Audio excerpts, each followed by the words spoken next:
I invite you to listen to a Litany of Remembrance read by Sandra Richard and Conrad and Holly Frantz.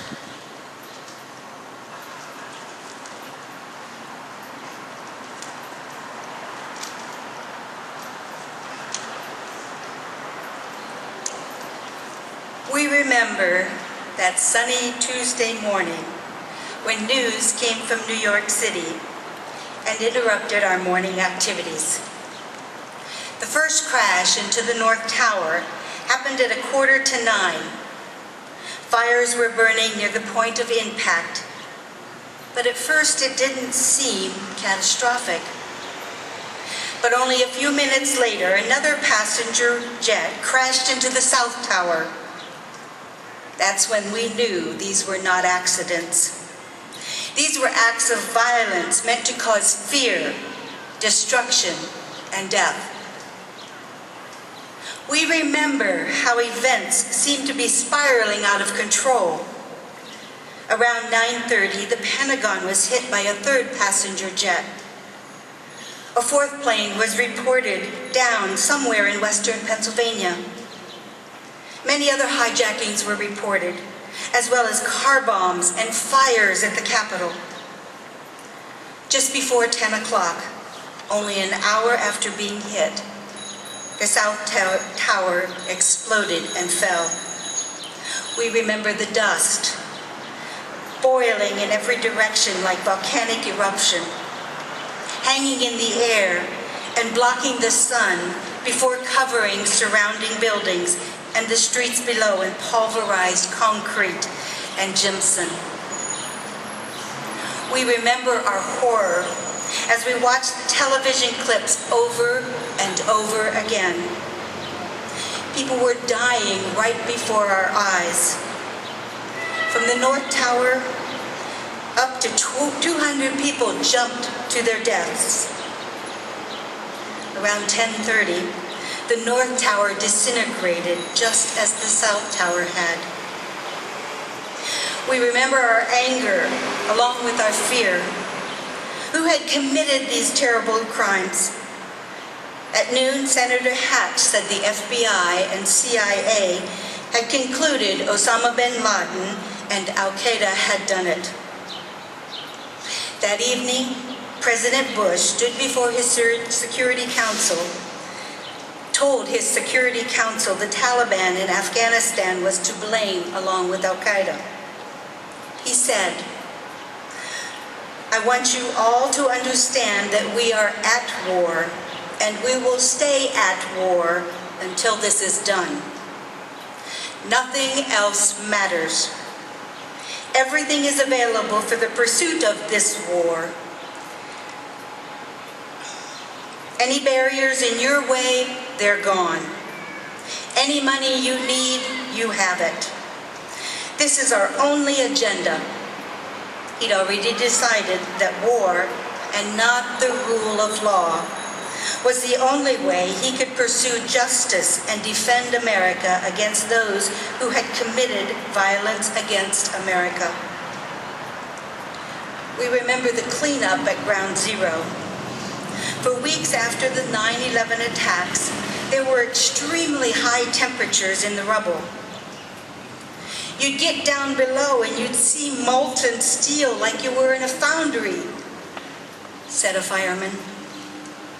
We remember the 19 hijacking suspects and how 11 of them had received visas through the U.S. consulate in Jeddah, Saudi Arabia. The same office the CIA had used to bring Muslim fighters into the U.S. for training. These 19 men attracted lots of attention. Veteran FBI field agents actively investigated some of them, but their efforts were always blocked by superiors who were later promoted. We remember the 9/11 Commission and what Chairman Tom Keene and Lee Hamilton said about it. That it was set up to fail, and that the commission was so upset by the shifting and conflicting stories officials had to explain the failure of the air defense system that it considered launching a separate investigation into obstruction of justice by the Pentagon and the FAA. The Commission's report did not mention Building 7, a third office tower that imploded on the afternoon of 9/11. Did not explain what caused the massive core supports in the Twin Towers to fail. Said nothing about the Saudi and Pakistani money supporting the alleged hijackers. Waved off suspicions to share information about suspected terrorists in the U.S. and held no official accountable for not heeding the warnings of the attack. No wonder architects, engineers, scientists, military officers, firefighters, pilots, and former public officials and academics had risked their reputations by calling for a new investigation. We remember the 220 acres of concrete pulverized inexplicably into gravel and dust.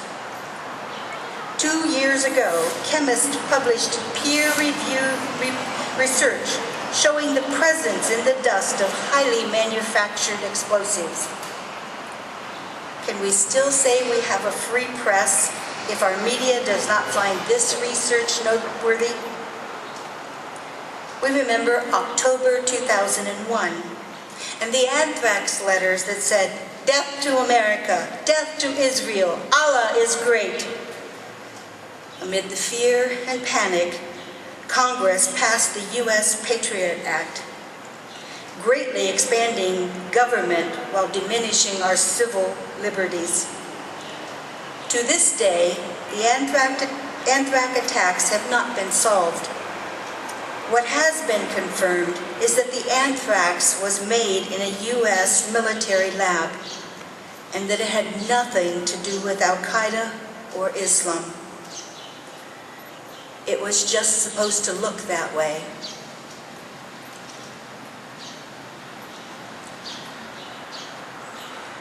We remember the invasion of Afghanistan. 1 week after 9/11, the President signed a joint resolution of Congress, authorization for the use of military force against terrorists. It was not a declaration of war. It simply authorized the President to use violence anywhere in the world against anyone he thought may have had something to do with 9/11. He could treat them as terrorists and the Geneva Conventions would not apply. It was a blank check outside the UN and international law and opened the door to abuses, such as Guantanamo. We remember being told that the first purpose of the invasion of Afghanistan was to bring Osama bin Laden to justice, dead or alive. Yet, he repeatedly, quote, slipped through our fingers, end quote. First in a convoy of vehicles from Jalalabad and then from his mountain hideaway. Only 6 months after 9/11, President Bush said he wasn't that concerned about bin Laden.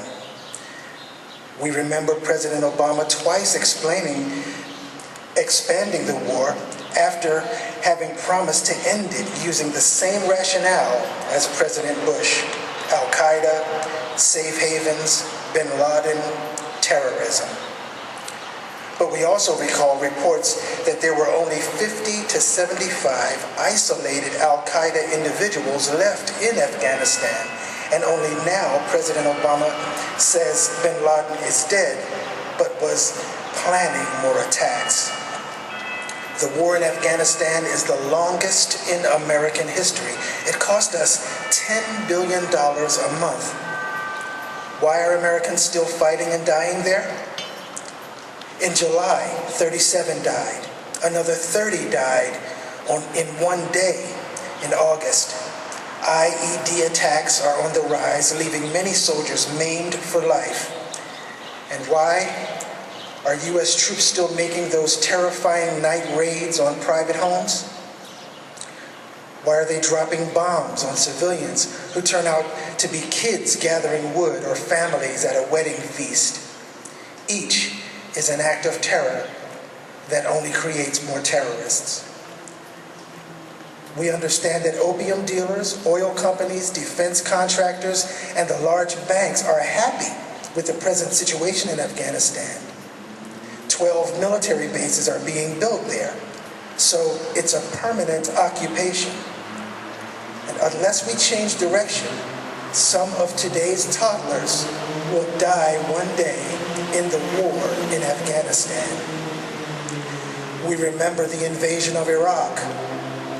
In January 2001, at the first meeting of the National Security Council, President Bush spoke of regime change in Iraq. Throughout the spring, Dick Cheney worked on it too, with the oil company executives in secret meetings. On the day of 9/11, Donald Rumsfeld began implementing the plan to invade Iraq. We remember how Iraq was falsely blamed for 9/11 and how later President Bush accused Iraq of developing weapons of mass destruction, even though he knew it was not true. The president relied on canned intelligence, publicized forged documents about yellow cake from Niger, promoted the fabricated story of an Iraq defector, and provoked fear about nuclear terrorism. But the deliberate lies of our government were only the start. There also was the torture. It started already in the spring of 2002, not to preempt another terror attack, but to establish a link between Saddam and 9/11 and thereby justify the invasion of Iraq. The United States has long been respected in the world for its commitment to the rule of law. During these past 10 years, our leaders have squandered this treasure and brought disrepute on our country and our people.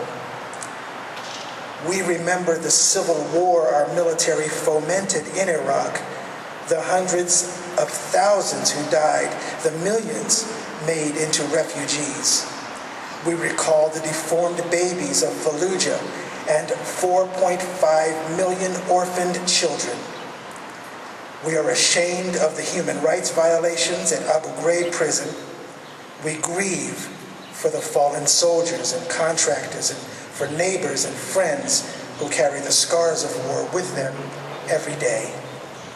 And now, our country is at war against Libya and has launched drone attacks in Pakistan, Yemen, and Somalia. Ask President Obama, Congressman Pitts, or Senator Casey and Toomey about the escalation of U.S. violence against Muslims, and they will take you back to 9/11, to Al-Qaeda, to terrorism, to fear.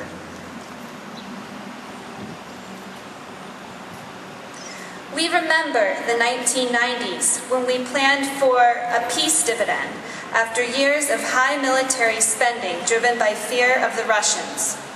Then, in 1997, a new group called the Project for the New American Century said military spending needed to increase significantly.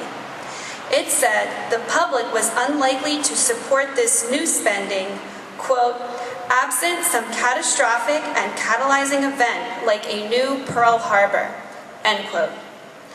Many members of this group became part of the Bush administration. Our military has always been expensive, but its spending has doubled since 9/11, and that's without counting the cost of the wars and homeland security. The Pentagon maintains around 1,000 bases in at least 38 countries. Special forces are engaged in covert search and destroy actions in over 100 countries. Here in America, law enforcement has begun to manufacture the terror threats it then foils. It wants us to be afraid, so we will support the war machine. We have become a fear-filled people, intimidated whenever the word terrorism is spoken. We no longer hold our public officials accountable. We no longer insist on the rule of law. We don't object to the extension of the 9/11 state of emergency year after year. to the full body scanners and pat-downs at the airports, to the government monitoring of our private communications, we no longer take risks to pursue peace. Since 9/11, war and weapons have become America's signature products. It's what we do. It is the one thing quarreling politicians will always agree about, the economic stimulus they all will vote for. In these 10 years, permanent war has been normalized. It has become our daily bread. But war is not the answer. It deadens the conscience and makes us calloused and unfeeling. It takes away our God-given humanity. It makes us more afraid while spawning more enemies, more violence, more debt, and more tyranny. How will we break this addiction to fear and violence? By remembering 9/11 truthfully, by reducing our spending on weapons of war, by ending the U.S. occupations of other lands, and by pursuing peace courageously.